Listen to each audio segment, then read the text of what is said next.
Најмалку 80 деца од Струмица се уште не тргнале во градинка поради изградба на нов дел во градинката во големиот градски парк.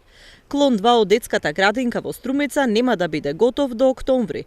Ова се прогнозите кои што денеска ги соопштија од управата на градинката. Градежните активности во дворот на детската градинка во големиот градски парк се во тек, но пристапот до објектот на градинката се уште не е обезбеден. Директорот на градинката Детска радост Васил Бубев вели дека постои опција која што ја понудиле за згрижување на децата од оваа градинка, а тоа е адаптација на просториите на клон 5, градинката во поранешниот објект на приватното училиште Јахја Кемал. Според Бубев, токолку добијат решение, градинката ќе биде адаптирана за неколку денови. Со последната одлука на владата, во градинките ќе треба да се сместат околу 12 деца во групите до 2 години, бидејќи на 23 септември завршува продолженото породилно отсуство на мајките.